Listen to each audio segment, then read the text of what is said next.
Hello पिला माने तुमको मो प्रीवियस वीडियो रे मु अलजेब्रा रो किछि important short question with tricks मु कहितली किंतु मु सेथिरे भी कहितली जे मु पर निश्चित भाव तुम परीक्षा पई मु निश्चित भाव रे हमरो ज्यामिति रो इम्पोर्टान्स आनिबी एवं पैटर्न डिस्कशन करी इम्पोर्टान्ट उपवाद्य भी कहिबी। तो आम ए आरंभ करिया डेरी करिया तेणु तुम मान बर्तमान समय बहुत गुरुत्वपूर्ण परीक्षा तुमर आउ 2 तारिख हेबो एवं शेष परीक्षा भलसे हम प्रिपेयर हवा एवं आशा कर तुम मैंने मो वीडियो देखि बुझिबार जे जोटा न आसुची जोटा न बुझी पारछो तुम मैंने कमेंट रे कहिले मु मोता रिप्लाई निश्चित भाव रे करिवि। तुम मैंने एति मु सहाय्य मागुची टिके लाइक शेयर कर दियो अन्य मान जे सफल माने तार सुफल पाई परिबे एवं सब्सक्राइब करे भूलिबन। तुम माने सब देखुचो वीडियो कि लाइक शेयर के करूनो ठीक अछि। आमे जिबा प्रथमे आमे आलोचना करिबा कोन परीक्षा रे लॉन्ग टाइम पैटर्न केन पडियो। देखो एटा तुमरो बोर्ड ऑफ सेकेंडरी एजुकेशन रु मु एटा निजे डाउनलोड करछि वेबसाइट रु 2026 मैट्रिक एग्जामिनेशन पई एटा अछि। प्रथम देखला 50 मार्क एमसीक्यू पड़े तुम जानिच सेथरु कोन अलजेब्रा 25 जियोमेट्री 25 एटा तुम जानिच। तो एटा किछ कहयाते आवश्यक नाही आमे देखिया लॉन्ग टाइम रे पैटर्न देखिबा ठीक अछि। देखो तुमरो 1 नंबर ए आउ बी है कि अलजेब्रा रो 5 5 10 मार्क पड़िबो। केते मार्क पड़िबो 10 मार्क एवं सेथि पई निश्चित भाव रे गोटे केमति पड़िबो ना 1 बी और रे 1 सी पड़िबो ए रे पड़िबो 1 बी और 1 सी बी रे पड़िबो हेमति 2 ए और रे 2 बी पड़िबो। अनुशीलन कथा मु कहूची ये गला 5 नंबर। तृतीय रे हेमति एपी रो पड़िबो एपी और एपी पड़िबो। 3 नंबर 2 नंबर ए हेमति 2 नंबर बी ये 10 मार्क पड़िबो। देखला अलजेब्रा केतरा पड़िबो 1 नंबर रे जोड़े पड़िबो एवं जोड़े माने तुमको और करी देथिबो। ए रे जोड़े क्वेश्चन से गोटे करिवो बी रे जोड़े क्वेश्चन से गोटे करिवो 2 नंबर रे अलजेब्रा जोड़े क्वेश्चन से गोटे करिवो पुनी बी रे जोड़े क्वेश्चन से गोटे करिवो। 3 नंबर ए रे 3 नंबर ए पड़िवो बी पड़िवो 3 नंबर ए रे अलजेब्रा रे जोड़े पड़िथो तुम सेथरु गोटे करिवो एवं बी रे पले थ्योरम पड़िवो माने उपपाद्य पड़िवो। बी रे कोन पड़िवो पिला माने उपपाद्य केते मार्क रे पड़िवो 5 मार्क रो। मन रखिता उपपाद्य रो और आ गुड उपपाद्य पड़िथो तुम सेटा करिवो जानि पाइलो ठीक है। देखो आगु जीवा देखो बर्तमान आमर पड़ेला अलजेब्रा 25 मार्क ज्योमेट्री 5 मार्क जाइछि। तापरे एटा हला डिडक्शन हम जो कहूचे कोन कहूचे जोटा को डिडक्शन पिला ने एठी गोटे 4 नंबर ए रे गोटे डिडक्शन और रे आ गोटे डिडक्शन पड़िबो बी रे सेमती मेंसुरेशन माने परिमिति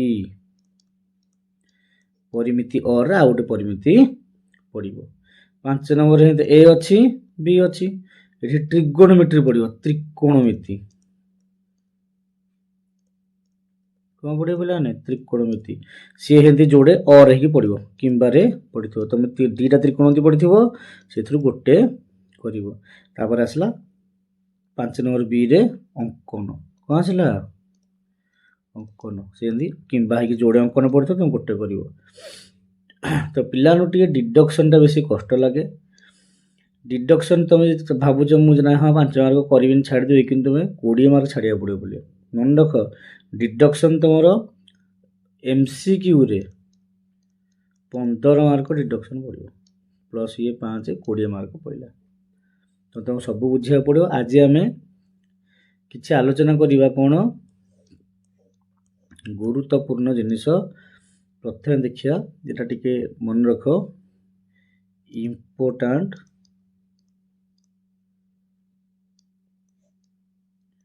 ଉପପାଦ୍ୟ। ମୁଁ ନମ୍ବର କହୁଛି ମନେ ରଖିଥା ବୋଲେ 1 ନମ୍ବର ଉପପାଦ୍ୟ, 3 ନମ୍ବର ଉପପାଦ୍ୟ, 8 number, 11 number, 13 number, 14 number. Total ତୁମର 15ଟା ଉପପାଦ୍ୟ ଅଛି। ସେଥିରୁ ମୁଁ ତୁମକୁ ଇମ୍ପୋର୍ଟାଣ୍ଟ କହିଲି କେତେଟା? 6ଟା। ଆର ବର୍ଷ ଲାଷ୍ଟ ଇୟର ମାନେ ତୁମକୁ 2024-25 ଏକ୍ଜାମରେ, ବୋର୍ଡ଼ ଏକ୍ଜାମରେ ତୁମର ପଡ଼ିଥିଲା ଉପପାଦ୍ୟ ନମ୍ବର 2, ତାପରେ ପଡ଼ିଥିଲା ଉପପାଦ୍ୟ ନମ୍ବର 11। ହେଲେ ବି ଉପପାଦ୍ୟ ତୁମର 11ଟା ସବୁ ବହୁତ ଗୁରୁତ୍ୱପୂର୍ଣ୍ଣ। ତୁମେ ଆଉ ଗୋଟେ ମଧ୍ୟ 7 ନମ୍ବର ଉପପାଦ୍ୟ ଦେଖିପାରିବ। ଠିକ୍ ଅଛି, ଏତିକି ଉପପାଦ୍ୟ ଦେଖିକି ଯିବ। ଆଲଜେବ୍ରାର ଇମ୍ପୋର୍ଟାଣ୍ଟ କ୍ୱେଶ୍ଚିନ୍ ମୁଁ କହିଛି ଗୋଟେ ମୋ ଭିଡ଼ିଓରେ, ତୁମେ ସେଇଟା ବି ତା ଅନୁସାରେ କରିଯିବ। ଆଲଜେବ୍ରା ତୁମେ କିଛି ପ୍ରୋବ୍ଲେମ୍ ନାହିଁ। ବର୍ତ୍ତମାନ ଆଜି ଆମେ ଡିସ୍କସନ୍ କରିବା, ମୁଁ ତୁମକୁ ଯେଉଁ ନୋଟ୍ସ ଦେଇଥିଲି ସବୁ ସର୍ଟସ୍ ମାଧ୍ୟମରେ, ସେ ନୋଟ୍ସର ବ୍ୟବହାର କେମିତି କରିବା। ଦେଖ ଆମେ ଯିବା, ଦେଖ ଏଇଠି ଗୋଟେ ଦେଇଛି, ମୁଁ ନୋଟ୍ସ ଏମିତି ଦେଇଥିଲି, ଟିକେ ପିଲେ ତାକୁ ଦେଖ।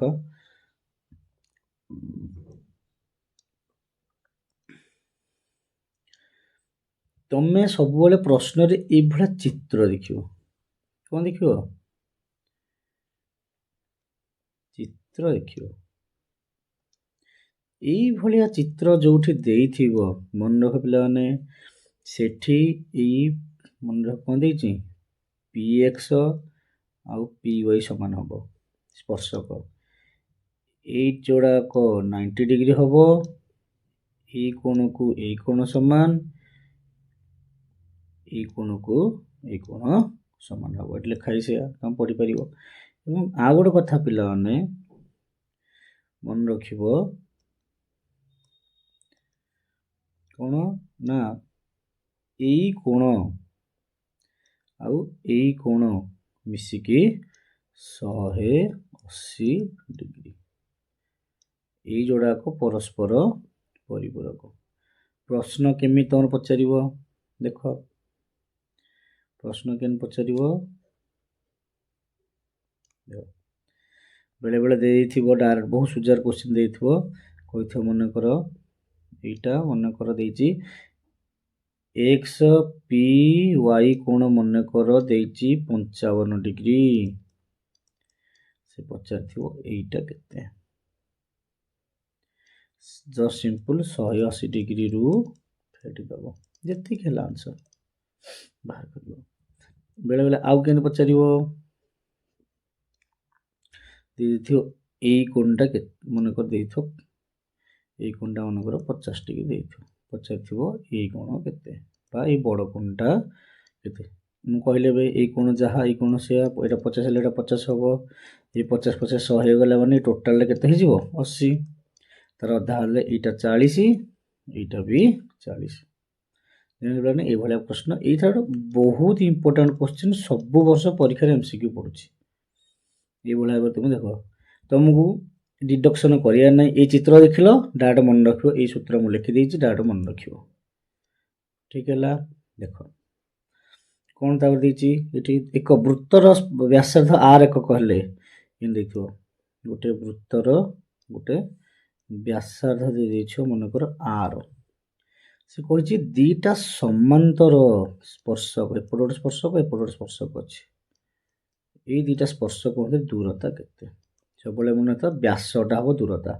ଯଦି rଟା 5 ସେମି ଦେଇଛି, ତାହେଲେ ଏଇ ଦୂରତାଟା 10 ସେମି ହବ। ଏଇଟା ବେଳେବେଳେ ସର୍ଟ ଟାଇପ୍ ପକାଉଛି। ଦେଖିବା ନେକ୍ସଟ ଯିବା।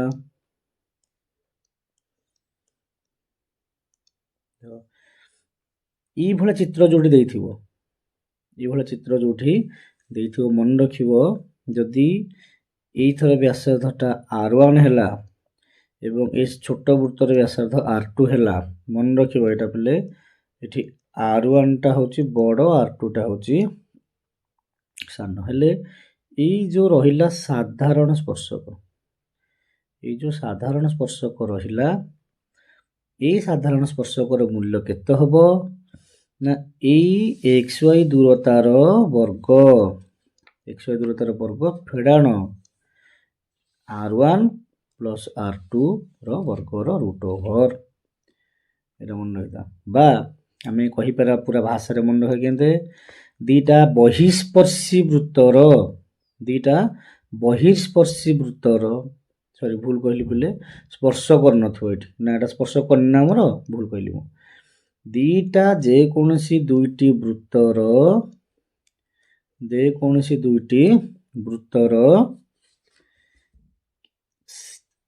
ଯୋଉଟା କି ସ୍ପର୍ଶ କରିନଥିବେ ପରସ୍ପରକୁ କ'ଣ କରିନଥିବେ ଅଣସ୍ପର୍ଶୀ କ'ଣ ଦେଇଛି ଏଟା ଅଣସ୍ପର୍ଶୀ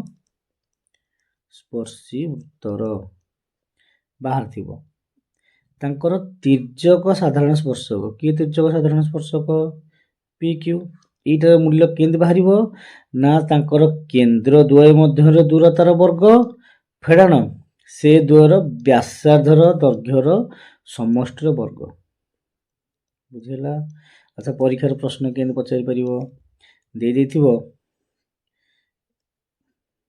xy ର ମୂଲ୍ୟ ମନେକର 13 ସେମି r1 ହେଲା ମନେକର କେତେ ସେମି ମନେକର 7 ସେମି r2 ହେଲା ମନେକର 5 ସେମି ତାହେଲେ ପଚାରିଥିବ PQ କେତେ ତାହେଲେ PQ କେତେ ହବ ଦେଖ 13 ର ବର୍ଗ ଦେଖ କେତେ ହବ 13 ର ବର୍ଗ ଫେଡ଼ାଣ କ'ଣ କହିଲା କେନ୍ଦ୍ର ଦ୍ୱୟ ମଧ୍ୟରେ ଦୂରତା 13 ବର୍ଗ ଫେଡ଼ାଣ 7 ମିଶାଣ 5 ର ବର୍ଗର ବର୍ଗ 13 ବର୍ଗ କେତେ ହେଲା ବେଲେ 169 ଫେଡ଼ାଣ 7 5 12 ବର୍ଗର ହେଲା 144 169 ହେଲା 25 ର ବର୍ଗ ହେଲା 5 ତାହେଲେ ଏଇ जो ସରଳ ସାଧାରଣ ସ୍ପର୍ଶକ ରହିଲା ଏଇଟା ହେଲା 5 ସେମି ବୁଝିହେଲା ଏମିତି ପ୍ରଶ୍ନ ଗୋଟେ ଏଇଟା ଇମ୍ପୋର୍ଟାଣ୍ଟ କ୍ୱେଶ୍ଚିନ୍ଟେ ମୁଁ କିଛି ଇମ୍ପୋର୍ଟାଣ୍ଟ କ୍ୱେଶ୍ଚିନ୍ ଦେଇଛି ଏଥିରେ ତମେ ଚାହିଁଲେ ସବୁତକ ସେମିତି ମନେ ରଖିପାରିବ ଲାଷ୍ଟ ମୋମେଣ୍ଟ ପ୍ରିପାରେସନ୍ କେହି ମିସ୍ କରନି ସମସ୍ତେ ଯୋଡ଼ି ହୁଅ ଲାଇକ୍ ସେୟାର ସବସ୍କ୍ରାଇବ କର ଆଗକୁ ଯିବା ଦେଖ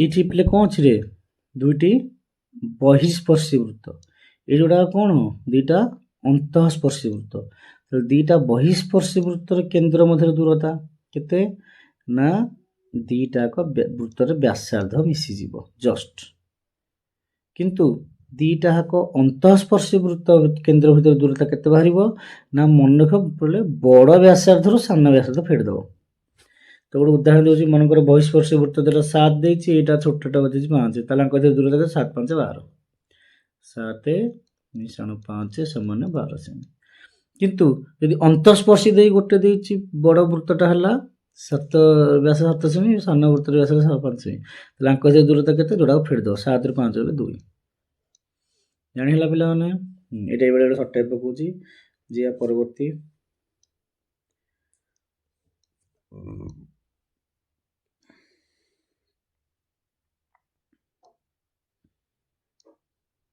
देखो এইটা को पिलाने मार्क कर दियो वेरी वेरी इंपोर्टेंट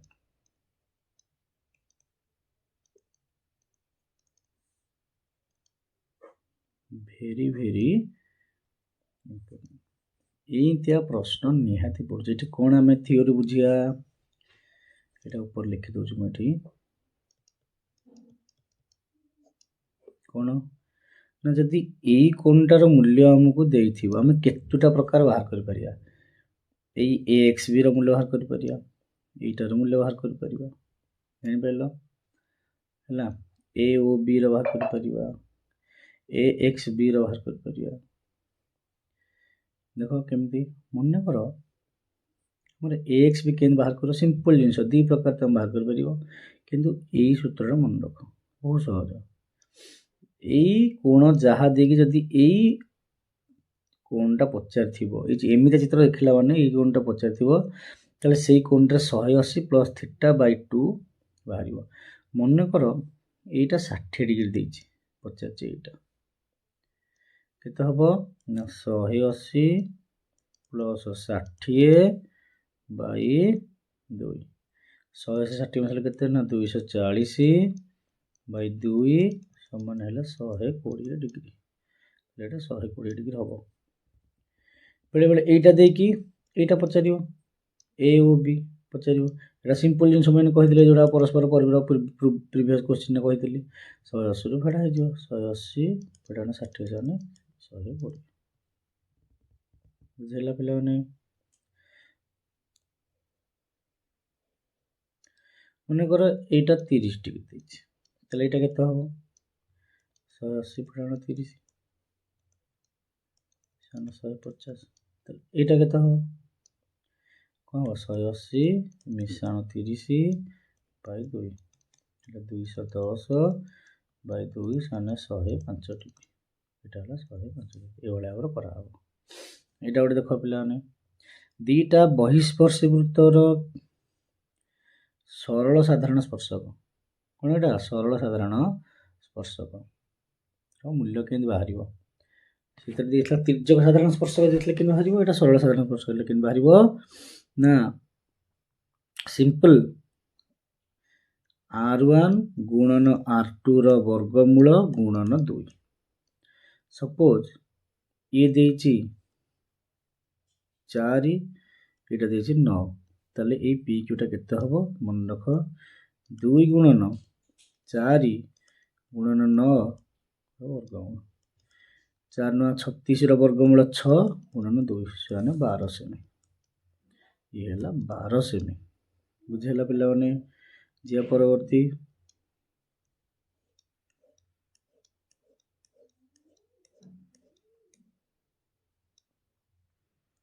ଦେଖ ଇ ଗୋଟେ ଦେଇଛି, କ'ଣ ଦେଇଛି ନା ABC ତ୍ରିଭୁଜରେ ଏଇ ସି କୋଣର ସମଦ୍ୱିଖଣ୍ଡକ ହେଲା MC।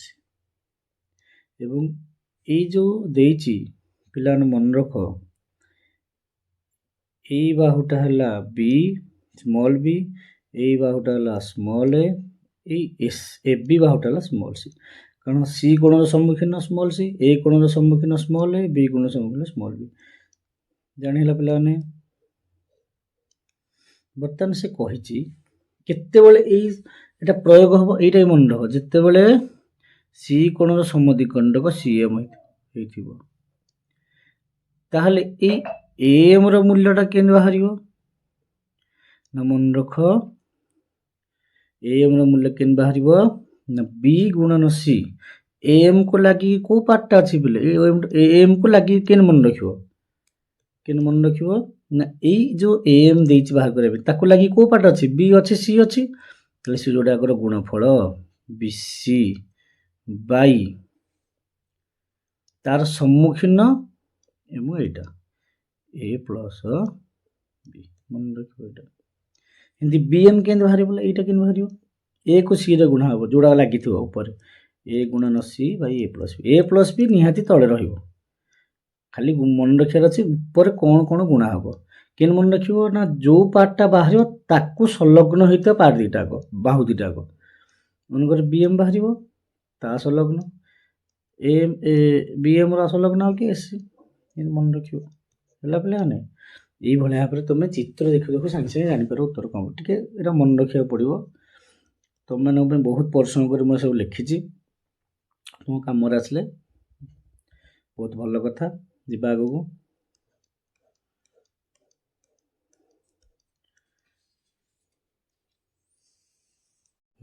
ଯିବା ନେକ୍ସଟ ପିଲେ। ଦେଖ ଏଠି କ'ଣ ଦେଇଛି, ABC ତ୍ରିଭୁଜରେ ଏଇ B କୋଣଟା ହେଲା 90 ଡିଗ୍ରୀ। B କୋଣଟା କେତେ ଡିଗ୍ରୀ ପିଲାମାନେ 90 ଡିଗ୍ରୀ।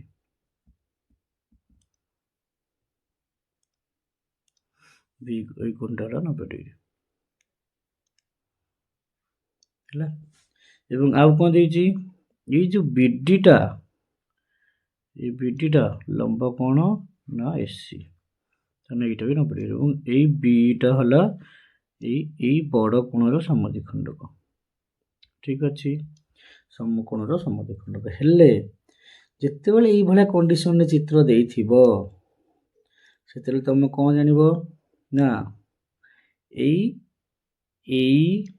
ଏବଂ ସି ମାନେ ଯେଉଁଟା ସମଦ୍ୱିଖଣ୍ଡକଟାର ଦୁଇ ଭାଗରେ ଯେଉଁ ଏଇ ବିଭକ୍ତ କରୁଛି ଏଇ ପାର୍ଟଟାକୁ ଏଇ ପାର୍ଟଟା ଏଇ ଏବଂ ସି ର ବର୍ଗାନୁପାତ କାହା ସହ ସମାନ ନା ଯାହାକୁ ସେ ଲମ୍ବରେ ଦୁଇ ଭାଗରେ କରୁଥିବେ ଏଡି ଆଉ ସିଡି ଦେଖ ସହ ସମାନ। ଜାଣିପାରିଲ? ଆଉ ଥରେ ଶୁଣିଦିଅ ଟିକେ। ଏହା ସବୁ ମୂଲ୍ୟ ଦେଇଥିବ ପଚାରିଥିବ କୋଉଟା କ'ଣ ହବ ବୋଲି। ଦେଖ କ'ଣ ଦେଇଛି ନା ସମଦ୍ୱିଖଣ୍ଡ ଏସି ବାହୁକୁ ବା ଏସି କର୍ଣ୍ଣକୁ ସମଦ୍ୱିଖଣ୍ଡକ ଯୋଉ ଦୁଇଟା ପାର୍ଟରେ ବିଭକ୍ତ କରୁଛି ସେଇ ଦୁଇଟାଙ୍କର ବର୍ଗାନୁପାତ କାହା ସହ ସମାନ ନା ଲମ୍ବଟା ଏସି କର୍ଣ୍ଣକୁ ଯୋଉ ଦୁଇଟା ପାର୍ଟରେ ବିଭକ୍ତ କରୁଛି ସେଇ ଦୁଇଟା ପାର୍ଟର ଅନୁପାତ ସହ ସମାନ। ବୁଝିହେଲା? ବର୍ତ୍ତମାନ ଦେଖ ପରବର୍ତ୍ତୀ କ'ଣ ଦେଇଛି ନା ଯଦି ଏବିସି ତ୍ରିଭୁଜରେ ଏଇ କୋଣଟା ସେମିତି 90 ଡିଗ୍ରୀ ଦେଇଛି ଏଇଟା ଲମ୍ବ ଦେଇଛି ହେଲେ କ'ଣ ହବ ନା ଏଇ ଏଡିସି ତ୍ରିଭୁଜର କ୍ଷେତ୍ରଫଳ ଏଡିସି କୋଉଟା ନା ଏଇଟା এই ଛୋଟିଆ ତ୍ରିଭୁଜର କ୍ଷେତ୍ରଫଳଟା କେମିତି ବାହାରିବ ନା କେମିତି ବାହାରିବ ଏଇ এবি ଗୁଣନ ଏସିର ଘନ ବାଇ 2 × BC ସ୍କୋୟାର। ଏଇଟା ସବୁ ତମ ବହିରେ ଅଛି, ମୁଁ ମନକୁ କିଛି ଲେଖିନି। 2 × BC ସ୍କୋୟାର ଟିକେ ମନେ ରଖିବ। ଏଇଟା ବେଶୀ ହେନ୍ତି ଇମ୍ପୋର୍ଟାଣ୍ଟ ନୁହେଁ, ପରୀକ୍ଷାରେ ପ୍ରାୟ ପଡ଼େନି, କିନ୍ତୁ ମୁଁ ଲେଖିଦେଇ ତମେ ବୁଝିପାରିବ ବୋଲି। ଠିକ୍ ଅଛି, ଯିବା ପରବର୍ତ୍ତୀ ପ୍ରଶ୍ନ।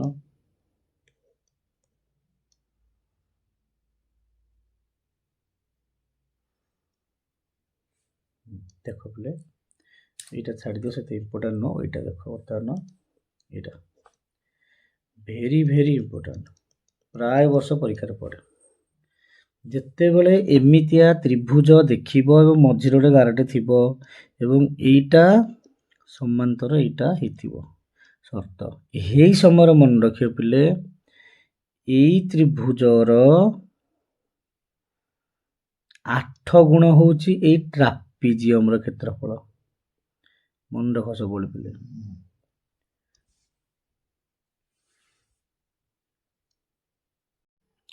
କ'ଣ କହିଲି? ଏଇ ଛୋଟିଆ ତ୍ରିଭୁଜଟାର AXY ତ୍ରିଭୁଜର କ୍ଷେତ୍ରଫଳ ଆର 8 ଗୁଣ। 8 ଗୁଣ ହେଉଛି ଏଇ ସାମାନ୍ତରିକ କହୁଛି ଟ୍ରାପିଜିୟମ କ୍ଷେତ୍ରଫଳର କାର ତ୍ରିଭୁଜର 8 ଗୁଣ ହେଉଛି ଏଇଟା। ତେଣୁକରି କ'ଣ ଲେଖା ହେଲା? ଏଇ ତ୍ରିଭୁଜ AXY ର କ୍ଷେତ୍ରଫଳ ବାଇ XBY ସେ ଟ୍ରାପିଜିୟମ କ୍ଷେତ୍ରଫଳ 1/8। ଯେତେବେଳେ ଏଇଟା ହବ, ଯଦି ଅନୁପାତଟା 1/8 ଦେଇଛି, ତାହେଲେ ମନେ ରଖ କ'ଣ ନା AY Bai CY AX Bai BX ଏମାନଙ୍କର ମୂଲ୍ୟ 1/2 ହେବ। କ'ଣ ବୁଝିଲ ରେ? ଯଦି ଏଇ ତ୍ରିଭୁଜର କ୍ଷେତ୍ରଫଳର 8 ଗୁଣ ଏଇ ଚତୁର୍ଭୁଜର କ୍ଷେତ୍ରଫଳ ହେଇଥିବ, ଯେତେବେଳେ ହବ 8 ଗୁଣ, ସେତେବେଳେ ତାଙ୍କର ଅନୁପାତରେ 1/2 ହବ। ହେଲା, ବୁଝିହେଲା? ତାମାନେ ତାର ଓଲଟା ଦେଖ ପିଲାମାନେ, ସେ କ'ଣ କହିଲା? ଯେତେବେଳେ ଏଇଟା ସମାନ୍ତର ଏଇଟା ହେଇଛି ଏବଂ X/BX AY/CY ଏମାନଙ୍କର ଅନୁପାତ କେତେ ଦେଇଛି? M:2N ଦେଇଥିବ। ସେଇ ସମୟରେ ଆମେ କେମିତି ଏଇ ଛୋଟ ତ୍ରିଭୁଜର କ୍ଷେତ୍ରଫଳ ବାଇ ଏଇ ବଡ଼ ତ୍ରିଭୁଜର କ୍ଷେତ୍ରଫଳ ବାହାର କରିବା ଅନୁପାତଟା। ସୂତ୍ରଟା ମନେ ରଖ ପିଲା, ଏଇଟା ନିଜେ ମୁଁ ବାହାର କରିଛି, M²/M+N ର ହୋଲ୍ ସ୍କୋୟାର। ମନେକର ପିଲାମାନେ ଦେଇଛି କେମିତି ପ୍ରୟୋଗ କରିବ ଦେଖ। ଆମର ଏମାନଙ୍କର ଅନୁପାତ ମନେକର 2:3 ଦେଇଛି, ତାହେଲେ ଏଠି M କେତେରେ 2, N କେତେ 3, ତାହେଲେ ଏଇ ଛୋଟ ତ୍ରିଭୁଜ ଆଉ ବଡ଼ ତ୍ରିଭୁଜର କ୍ଷେତ୍ରଫଳର ଅନୁପାତ କେତେ ହେବ ନା M²। M² 2 ର ସ୍କୋୟାର ହେଲା 4 Bai m plus n 2 plus 3 केते ହେଲା ପିଲାମାନେ 5 ର ସ୍କୋୟାର ହେଲା 25 ତାହେଲେ ଆଙ୍କର ଅନୁପାତ 4 ଅନୁପାତ 25 ହେବ। ଛୋଟ ତ୍ରିଭୁଜର କ୍ଷେତ୍ରଫଳ ଏବଂ ବଡ଼ ତ୍ରିଭୁଜର କ୍ଷେତ୍ରଫଳ ଅନୁପାତ 4 ଅନୁପାତ 25 ହେବ। ତାହେଲେ ବର୍ତ୍ତମାନ ପ୍ରଶ୍ନ ଉଠିଲା ଏ ଟ୍ରାପିଜିୟମର କ୍ଷେତ୍ରଫଳଟା କେତେ ହେବ? ଜଷ୍ଟ ଫେଡ଼ି ଦିଅ 25 ରୁ 4 ଗଲେ 21 ଭାଗ। କେତେ ଭାଗ ହେବ ବୋଲେ 21 ଭାଗ। এটা মনে রখ, ভেরি ভেরি ইম্পর্টান্ট কোশ্চিন। যদি ন বুঝিপারছ পজ করিকি দেখ, স্লো দেখ ହେଲା। ভিডিও ବହୁତ ଲମ୍ବା ହେଇଯାଉଛି, ଆଗକୁ ଯିବା, ବହୁତ ଜିନିଷ ଅଛି।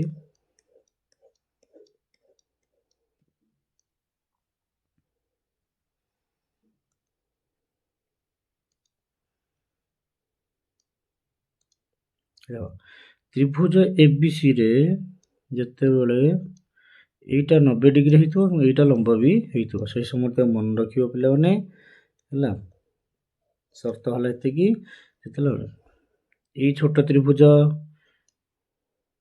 ବଡ଼ ତ୍ରିଭୁଜ ସହ ସର୍ବସମ ସଦୃଶ, ଏଇ ଛୋଟ ତ୍ରିଭୁଜଟା ଏବିସି ବଡ଼ ତ୍ରିଭୁଜ ସହ ସଦୃଶ ଏବଂ ଏଇ ଛୋଟ ତ୍ରିଭୁଜ ଦୁଇଟାକ ନିଜେ ନିଜେ ମଧ୍ୟ ସଦୃଶ। ହେଲେ ଯଦି ସଦୃଶ ଯେତେବେଳେ ହେଇଯାଉଛନ୍ତି ତାଙ୍କର ବାହୁମାନଙ୍କର ଅନୁପାତ ସମାନ ହେବ। ସେଇ ଅନୁପାତରୁ ଆମେ ପାଇଲେ କ'ଣ?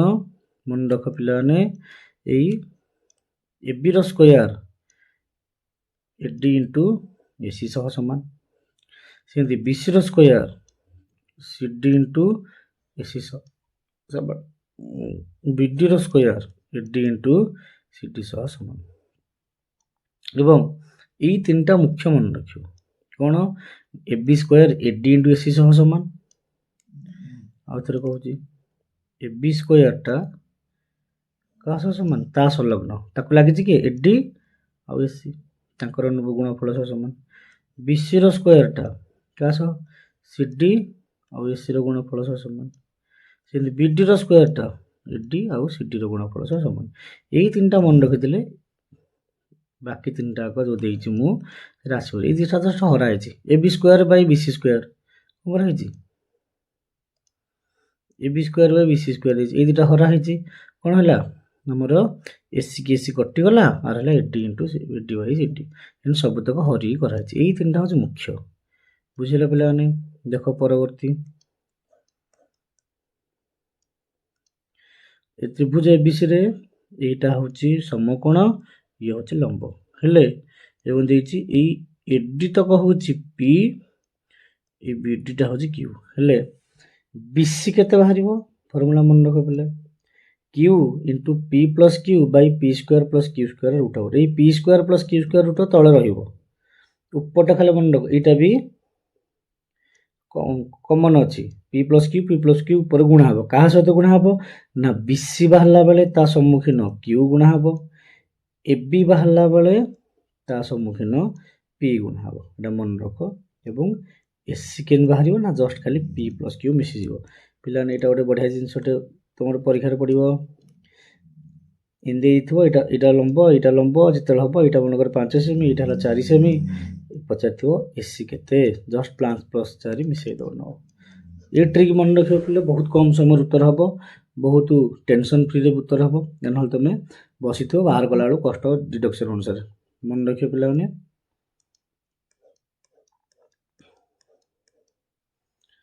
देख त्रिभुज एबीसी रे पी बिंदु, क्यू बिंदु, आर बिंदु, एवं पीटा हूँ एबी मध्य बिंदु, क्यूटा बीसी मध्य बिंदु, आरटा एसी मध्य बिंदु। हेले मन रख पिला माने कौन हम ना चारिटाक बाहु यही त्रिभुज सदृश, यही त्रिभुज ये चारिटाक सदृश एवं एपीआर सदृश, बीपी क्यू सदृश, तापर क्यूआरसी सदृश, इटा सदृश, क्या सह ना समस्ते परस्पर सह सदृश एवं बड़ त्रिभुज सह मध्य सदृश। एवं मन रख पिला माने ये सबुतक त्रिभुजर क्षेत्रफल भी समान, कारण एमाने सर्वसम भी हेबे हैला। एवं ये सबुतक त्रिभुजर क्षेत्रफल बड़ त्रिभुजर 4 भागरु भागे 1/4 × कहीं 4 भाग होना समान। ବୁଝିଲା ପିଲାମାନେ। ନେକ୍ସଟ ଯିବା, ଦେଖ ଇଏ ଗୋଟେ ଭେରି ଭେରି ଇମ୍ପୋର୍ଟାଣ୍ଟ କ୍ୱେଶ୍ଚିନ୍। ଏଇଟା ଯେତେବେଳେ 90 ଡିଗ୍ରୀ ହବ ହେଲା, ମନେ ରଖ ସବୁବେଳେ ଏଇଟା ଚିତ୍ରଟେ ଯଦି ଦେଇଥିବ, ଏଇଭଳିଆ ଚିତ୍ର ଦେଖିଦେବ ମାନେ ଏଇଟା ଆୟଚିତ୍ର ହେଇଗଲା। ଏଇଟା କୋଉ ଚିତ୍ର ହେଲା? ଆୟଚିତ୍ର। ତାହେଲେ ମନେ ରଖ ଏଇ ଛୋଟ ତ୍ରିଭୁଜ, ଏଇଠି ଗୋଟେ ଯୋଉ ତ୍ରିଭୁଜ ତିଆରି ହେଇଛି ଏଇଟା, ଏଇଠି ଗୋଟେ ଯୋଉ ତ୍ରିଭୁଜ ତିଆରି ହେଇଛି ଏଇଟା, ଏବଂ ବଡ଼ ତ୍ରିଭୁଜ, ଏ ଚାରିଟା ଆଗ ସଦୃଶ। ଠିକ ଅଛି, ନେକ୍ସଟ ଯିବା,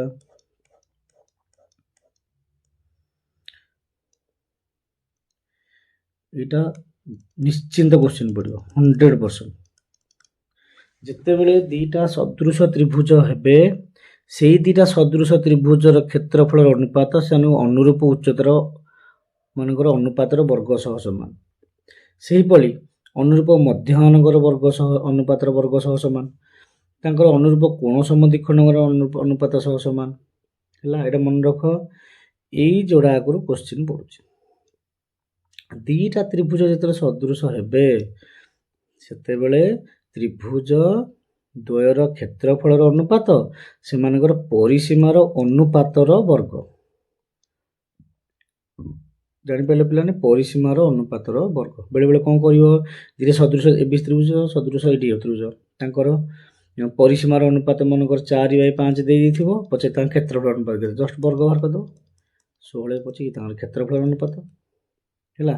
ବେଳେବେଳେ କ୍ଷେତ୍ରଫଳ ଅନୁପାତ ଦେଇଥିବ 36/49, ହେଲେ ତାଙ୍କ ପରିସୀମାର ଅନୁପାତ କେତେ, ବର୍ଗମୂଳ ବାହାର କରିବ। ମନେ ରଖିଥା, ଦିଟା ତ୍ରିଭୁଜ ଯେତେବେଳେ ସଦୃଶ ହେବେ, ସେମାନଙ୍କର ବାହୁମାନଙ୍କର ଅନୁପାତ ପରିସୀମାର ଅନୁପାତ ସହ ସମାନ। ତେଣୁକରି କ୍ଷେତ୍ରଫଳର ଅନୁପାତ ପରିସୀମାର ବର୍ଗାନୁପାତ ସହ ସମାନ ଏବଂ ବାହୁମାନଙ୍କର ଅନୁପାତର ବର୍ଗ ମଧ୍ୟ ସହ ସମାନ। ଏଇ ପ୍ରୋସେସଟା ମଧ୍ୟ ମନେ ରଖିଲେ, ଏଇ ପ୍ରୋସେସଟା ମଧ୍ୟ ଏଇଥି ପାଇଁ ଲାଗୁ। এইটা ନିହାତି ଦେଖିବ, ଷ୍ଟାର ମାର୍କ ଦିଆହେଲା। ଯିବା ପରବର୍ତ୍ତୀ,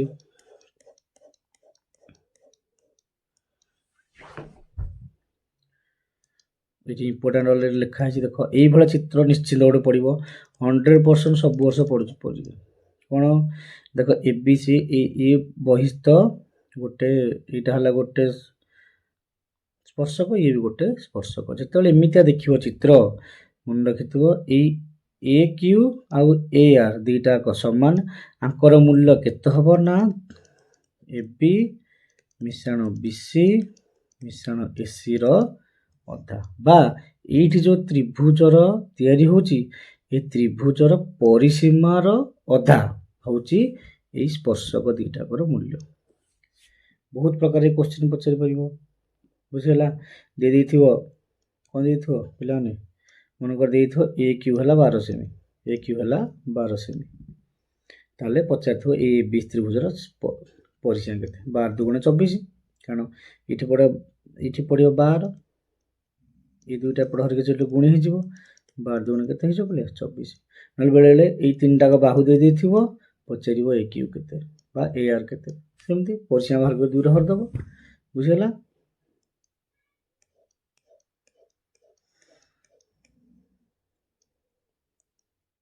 ପିଲାମାନେ এটা ଭେରି ଭେରି ଇମ୍ପୋର୍ଟାଣ୍ଟ, ଯେମିତି ଲେଖା ହେଇଛି ଏଇଠି ପିଲାମାନେ, ଭେରି ଭେରି ଇମ୍ପୋର୍ଟାଣ୍ଟ। ସେମିତି ଦେଖିବ, ଏଥିରେ କ'ଣ ଦେଇଛି ନା ସରଳ ସାଧାରଣ ସ୍ପର୍ଶକ ଆଉ ତିର୍ଯ୍ୟକ ସାଧାରଣ ସ୍ପର୍ଶ କାହାର କେତେଟା ଅଛି। ଏଠି ତିନିଟା ପରିସ୍ଥିତି ମୁଁ ପିଲା ଦେଇଛି। ଗୋଟେ ହେଲା ବୃତ୍ତ ଦୁଇଟା ଅଣଛେଦି ହେଇଥିବେ, ଅଣଛେଦି କେତେ ପ୍ରକାର ଅଛି, ଏଠି ଦୁଇ ପ୍ରକାର ଦେଇଛି। ଗୋଟେ ବହିସ୍ଥ ହେଇଥିବ, ଗୋଟେ ଅନ୍ତଃସ୍ଥ ଥିବ। ସ୍ପର୍ଶକ ବୃତ୍ତ ହେଇଥିବେ, ବହିଃସ୍ପର୍ଶୀ ହେଇଥିବେ, ଅନ୍ତଃସ୍ପର୍ଶୀ। ମୁଁ ଚିତ୍ର ଜାଣିବେ, ଚିତ୍ର ବି ଦେଇଦେଇଛି ଏଠି। ଆଉ ଗୋଟେ ପରସ୍ପର ଛେଦି ଥିବ। ତ ବହିସ୍ଥ ଯୋଉ ଆଗ ଦେଖିବା ଅଣଛେଦି, ଅଣଛେଦିର ବହିସ୍ଥ ତାଙ୍କର ସରଳ ସାଧାରଣ ସ୍ପର୍ଶକ ଦୁଇଟା ଅଛି, ତିର୍ଯ୍ୟକ ସାଧାରଣ ସ୍ପର୍ଶକ କ'ଣ ଅଛି, ଦୁଇଟା ଅଛି। ଆଚ୍ଛା ପିଲାମାନେ, ସରଳ ସାଧାରଣ ସ୍ପର୍ଶକ ତିର୍ଯ୍ୟକ ମାନେ ପିଲାମାନେ ଦେଖ ଏମିତି କ୍ରସ୍ କରିଥିବ, କେନ୍ଦ୍ରବିନ୍ଦୁଟାକୁ ଅପୋଜିଟ୍ ଡିରେକ୍ସନ ଥିବ, ବିପରୀତରେ। ସରଳ ମାନେ କୋଉଟା ଏମିତି, କେନ୍ଦ୍ରବିନ୍ଦୁଟା ଗୋଟେ ପଟେ ଥିବ। ଏଇଟା ମନେ ରଖିଲ। ଦେଖ ଏମିତି ସ୍ପର୍ଶକ ଯଦି ହେଇଥିବ ବହିଃସ୍ପର୍ଶୀରେ, ହଁ ଛାଡ଼ିଦେଲି, ଅଣଛେଦିରେ ଅନ୍ତଃସ୍ଥର ସରଳ ସାଧାରଣ ସ୍ପର୍ଶକ ନାହିଁ, ଆଉ ତିର୍ଯ୍ୟକ ସାଧାରଣ ସ୍ପର୍ଶକ ମଧ୍ୟ ନାହିଁ। ସେମିତି ସ୍ପର୍ଶକ ବୃତ୍ତ ହେଇଥିଲେ ବହିଃସ୍ପର୍ଶୀର କ'ଣ ସରଳ ସାଧାରଣ ସ୍ପର୍ଶକ ଦୁଇଟା, ତିର୍ଯ୍ୟକ ହେଉଛି ଗୋଟେ। ଅନ୍ତଃସ୍ପର୍ଶରେ ସରଳ ସାଧାରଣ ସ୍ପର୍ଶକ ଗୋଟେ, ତିର୍ଯ୍ୟକ ନାହିଁ।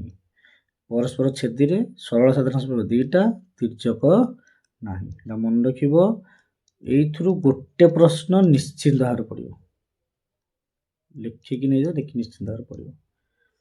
ମୁଁ ତୁମମାନଙ୍କୁ ଖୋଜି ଯେଉଁଗୁଡ଼ାକ ଇମ୍ପୋର୍ଟାଣ୍ଟ କ୍ୱେଶ୍ଚିନ୍, ପରୀକ୍ଷା ଉପଯୋଗୀ ପ୍ରଶ୍ନ, ସେଗୁଡ଼ାକ ଡିସ୍କସନ୍ କରୁଛି। ଅଧ୍ୟକ୍ଷର ଭାରାକ୍ରାନ୍ତ କରିବାକୁ ଚାହୁଁନି। ତେଣୁ ଯେଉଁଟା ଇମ୍ପୋର୍ଟାଣ୍ଟ ପ୍ରଶ୍ନ ପରୀକ୍ଷାରେ ପଡ଼ିବ, 100% ପଡ଼ିବ, ସେଇଭଳିଆ କ୍ୱେଶ୍ଚିନ୍ ମୁଁ ଡିସ୍କସନ୍ କରୁଛି। ପିଲା ଯିବ ଦେଖ, ଇଏ ଗୋଟେ ଫିଗର ପିଲା ମନେ ରଖ। ଏଇଟା ବି ଇମ୍ପୋର୍ଟାଣ୍ଟ କ୍ୱେଶ୍ଚିନ୍, ସବୁ ବର୍ଷ ପରୀକ୍ଷାରେ ପଡ଼ୁଛି, 100% ଗ୍ୟାରେଣ୍ଟେଡ୍। এইভাবে চিত্র দেখিলা মানে এটা উপাদ্য 14, উপাদ্য 14 কোণ না এই পিটির স্কোয়ার বা বর্গ, পিটির বর্গ কাହା ସହ ସମାନ, PA ইন্টু PB ସହ ସମାନ। ତା ଅନୁସାରେ ପଡ଼ିଥିବ। ବେଳେ ବେଳେ କ'ଣ କରିବ, ଏଇଟା ଦେଇଥିବ ମନେକର 3 ସେମି, ମନେକର PB ଦେଇଥିବ 12 ସେମି, বা 3 ସେମି, ଏଇଟା ଦେଇଥିବ 9 ସେମି। କୋଉଟା ଏଇଠୁ ଏ ବି ତକ 9 ସେମି, ଏଇଥିବ 3 ସେମି ହେଲା। ତାହେଲେ କେମିତି ଜାଣିବା ନା, ଦେଖ PA କେତେ ହେଲା 3 ସେମି ଗୁଣନ PB କେମିତି ବାହାରିବ ନା, ଇଏ 3 ପ୍ଲସ୍ AB 9, 9 3 12, କେତେ ହେଲା 12 3 36। PT କେମିତି ବାହାରେ ପଚାରିଥିବ, PT କେତେ 36 ର ବର୍ଗମୂଳ ସମାନ 6, କେତେ 6 ହେବ, କାରଣ ଏଟା ବର୍ଗଟା ଆ ସହ ସମାନ ହେଲା। ଏମିତି ପ୍ରଶ୍ନ ପଚାରିବ। ବର୍ତ୍ତମାନ ଦେଖ, ଏଇଟା ଏଇଭଳିଆ ଚିତ୍ର ଯୋଉଠି ଦେଇଥିବ ମନେ ରଖିବ ପିଲାମାନେ, PA ଆର ହେଉଛି ଏଟା ଆଉ ଗୋଟେ ରୂପାନ୍ତରିତ ବର୍ଷ, PA into PB, PC into PD। ମନେ ରଖିଲେ ପିଲାମାନେ, PA into PB PC into PD। ମନେ ରଖିଲ, ଏଇ ତାର ଅନୁପାତ କରିକି ମୁଁ ଦେଇଦେଇଛି, କିଛି ଅସୁବିଧା ନାହିଁ। ଏଇଟାରୁ ଏଇଟା ତିଆରି ହେଇଛି। ଯିବା ପରବର୍ତ୍ତୀ, ଦେଖ ଏଇଟା ଭୁଲରେ ଦୁଇଟା ଅପଲୋଡ଼ ହେଇଛି। ଏଇଟା ଦେଖ, ପ୍ରିଭିୟସ୍ ଇୟର ପ୍ରଶ୍ନ ପଡ଼ିଥିଲା, ଏ ବର୍ଷ ହିଁ ପଡ଼ିବ। ସବୁ ବର୍ଷ ଟ୍ରାପିଜିୟମରୁ ପଡ଼ୁଛି। ଯଦି ଗୋଟେ ଟ୍ରାପିଜିୟମର ଏଇ ବାହୁକୁ ଏଇ ବାହୁ ସମାନ୍ତର ହେଇଥିବ, ତାହେଲେ ମନେ ରଖ ପିଲାମାନେ, କ'ଣ ହେବ, ସମାନ୍ତର ହେଇଥିଲେ ମନେ ରଖିବ ପିଲାମାନେ, କ'ଣ କରାହେବ ନା AP Bai PC is equal to BP Bai PD। AP Bai PC is equal to BP Bai PD। ଆକୁ ଆମେ ଆଉ କେମିତି ମୋଡିଫାଏ କରିପାରିବା, ମନେ ରଖ, ଏଇଟା ଏଇପଟୁ ଯେମିତି ଯିବ, ଏଇଟାରୁ ସେମିତି ଯିବ। AP ବାଇ AC, ଏଇଟା ହେନ୍ତି BP ବାଇ BD। ଜାଣି ହେଲା ରେ। ସେମିତି ଯଦି CP ପାଇଁ ଯିବା, କ'ଣ PC ବାଇ AC, ଏଇଟା ହେଲା DP ବାଇ BD। ଏଇଥିରୁ ଗୋଟେ ଥ୍ରୁ ହିଁ ବଟରଫ୍ଲାଏ ଲେଖା ହେଲା। ବୁଝିଲା ରେ। ମନେ ରଖିବ, ମୂଲ୍ୟ ଦେଇଥିବ ଏଇଟା ଏଇଟା ଏଇଟା ଗୋଟେ 3ଟା ମୂଲ୍ୟ, ଏଥିରେ 4ଟା ଅଜ୍ଞାତ ରାଶି ଅଛି ନା, 3ଟା ମୂଲ୍ୟ, ସେଥିରୁ 3ଟା ମୂଲ୍ୟ ଦେଇଥିବ, ଚତୁର୍ଥଟା ପଚାରିଥିବ ହେଲା। ନହେଲେ ବେଳେବେଳେ କ'ଣ କରିବ, ଏମିତି ଟ୍ରାପିଜିୟମ ଦେଇଥିବ, ଲେଖିଦେବ AB ସମାନ୍ତର CD ହେଲେ ନିମ୍ନଲିଖିତ କେଉଁ ସର୍ତ୍ତରେ ଠିକ୍ ହେବ। 4ଟା ଅପସନ୍ ଦେଇଥିବ ABCDରେ, ଏମିତି ଅପସନ୍ ଗୁଡ଼ା ଦେଇଥିବ ଗୁଣାଗୁଣି କରିକି ହେଲା। ସେଇଥିରୁ କେଉଁଟା ଠିକ୍ ହେବ ତମେ ବାଛିବ। ବୁଝିହେଲା ପିଲାମାନେ। ଦେଖ, ଆଜି ପାଇଁ ଏତିକି ପିଲାମାନେ। ତୁମମାନେ ନେକ୍ସଟ ଭିଡ଼ିଓରେ ମୁଁ ତୁମ ପାଇଁ ଆଣିବି, ପରୀକ୍ଷା ଶେଷ ଯାଏଁ ଭିଡ଼ିଓ ମୁଁ ଆଣିବି। ମୁଁ ପରିଶ୍ରମ କରି, ତୁମମାନେ ପରିଶ୍ରମ କର। ପରିମିତିରେ ପିଲାମାନଙ୍କୁ ବେଶୀ ଡର ଥାଏ। ପରିମିତି କେମିତି ଆମେ ସର୍ଟରେ କରିବା, ତାର କାଲକୁଲେସନ୍ ମେନ୍ ହେଉଛି କାଲକୁଲେସନ୍ ଆମେ କେମିତି କରିବା ଆମେ ଶିଖିବା। ତୁମମାନେ ଏଇ ଭିଡ଼ିଓ ଦେଖ, ସମସ୍ତଙ୍କୁ ଲାଇକ୍ ସେୟାର ଆଉ ସବସ୍କ୍ରାଇବ୍ କର। ଯାହା ଅସୁବିଧା ହେଉଛି କମେଣ୍ଟରେ ଜଣାଅ। ତୁମମାନେ ଲାଇକ୍ ସେୟାର ସବସ୍କ୍ରାଇବ୍ କଲେ ଏଇଟା ହେଉଛି ମୋ ମନୋବଳ ବଢ଼େଇବ ଏବଂ ମୋତେ ବହୁତ ଖୁସି ବି ଲାଗିବ। ବୁଝିଲ ପିଲାମାନେ। ତୁମମାନେ ପରିଶ୍ରମ କର। ଆମେ ଦେଖା ପରବର୍ତ୍ତୀ ଭିଡ଼ିଓରେ। ରହିଲି।